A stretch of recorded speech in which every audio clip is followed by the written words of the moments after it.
Hola, les habla Edgar Navarro y les doy la bienvenida al podcast El Espiritismo te explica. Resurrección o reencarnación. Los términos, si bien pueden ser en la actualidad muy distintos en cuanto a su concepto, en la antigüedad verdaderamente tenían un significado similar o prácticamente uno deviene del otro. En la religión judía se manejaba desde hace mucho y antes de la misma llegada de Jesús el término de reencarnación. Luego hubo una modificación en donde la terminología cambia a resurrección. Básicamente cuando aparece la Iglesia Católica y por conveniencia cambian la terminología o cambian el sistema de conceptos con respecto de una cosa con la otra.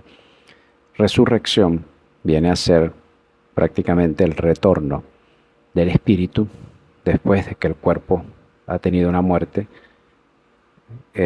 orgánica.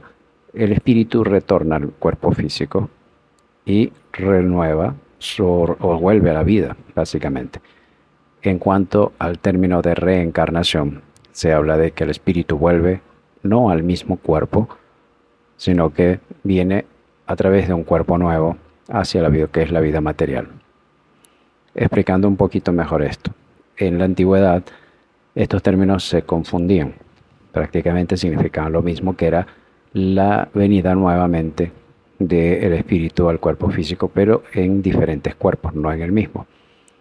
El concepto de resurrección, que se le pudo haber aplicado al caso de Lázaro, que es el más conocido, tiene también sus puntos que analizar, porque realmente Jesús no rompía las leyes de Dios como para volver a la vida un cuerpo que ya estaba muerto de por sí, donde ya se generó la separación del espíritu con el cuerpo.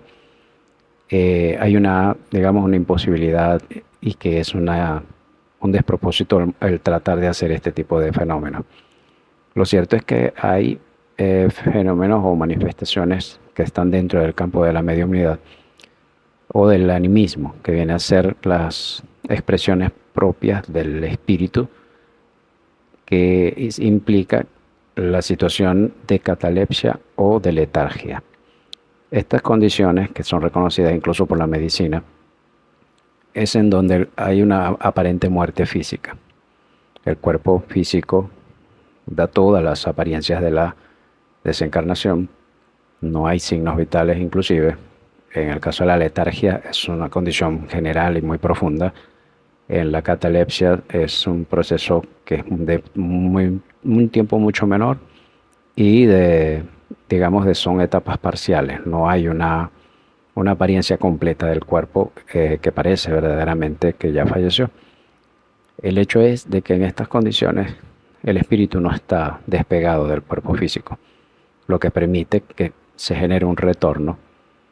Inclusive el cuerpo queda en un estado de latencia, como las crisálidas, como lo explica Allan Kardec en el libro del Evangelio según el Espiritismo, cuando habla justamente sobre estas condiciones.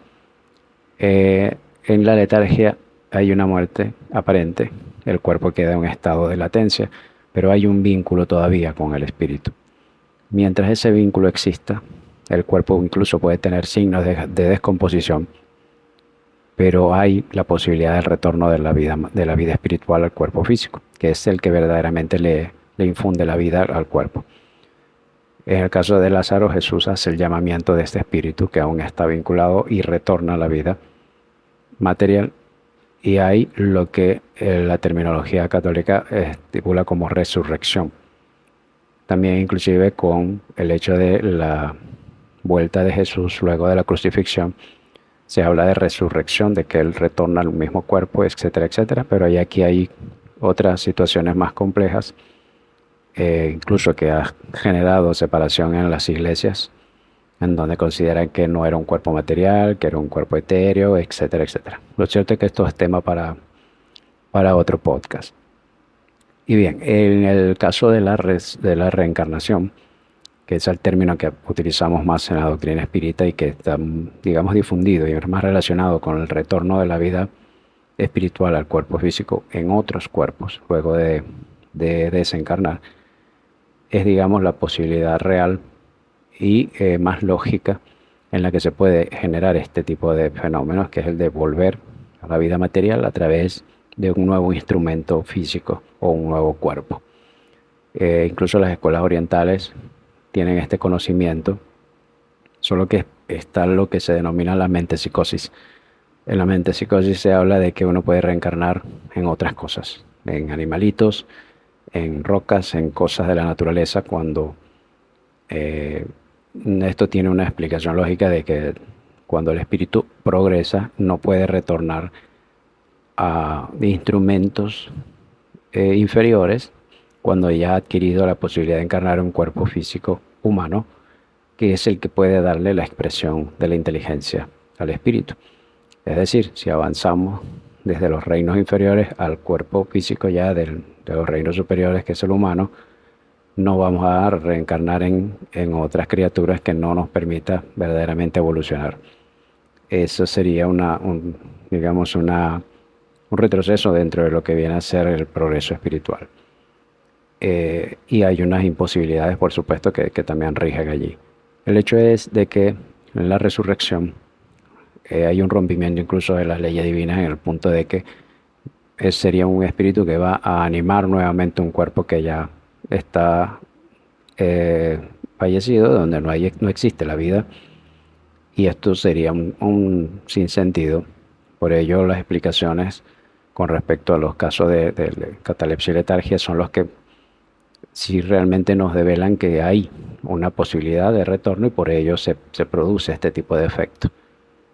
Y el hecho de la reencarnación, que sí tiene un propósito de progreso, en donde ya al momento de nosotros cumplir nuestra estadía en cierta existencia, vamos a la vida espiritual, nos seguimos preparando, seguimos avanzando y retornamos a la vida material en un cuerpo nuevo, con nuevas planificaciones, con nuevos objetivos y nuevas pruebas que superar. Ahí sí se establece el patrón de progreso, de avance, de estabilización espiritual, etc. Entonces, la gran diferencia entre ambos términos, que en el origen parten del mismo sentido, se fueron separando y tergiversando a través del tiempo. Y en la doctrina espírita se recupera el término de reencarnación para diferenciar realmente lo que consideran como resurrección en la esfera católica o inclusive en la misma judaica. Pero la reencarnación se conoce desde siempre, por decirlo así. Las culturas antiguas conocían del proceso reencarnatorio, pero no lo entendían completamente. Por ello establecieron ciertos conceptos que a la larga y en el tiempo se fueron mejorando con respecto a la información que se iba adquiriendo y al mismo progreso de la moral y de la intelectualidad humana. Entonces esa es básicamente la gran diferencia entre un término y otro, y el propósito verdadero que viene siendo incluso una ley divina, que es la ley del progreso, en la que nosotros nos vemos envueltos para poder seguir avanzando y evolucionando hacia el perfeccionamiento de nuestro espíritu, perfeccionamiento moral, por supuesto. Muchas gracias.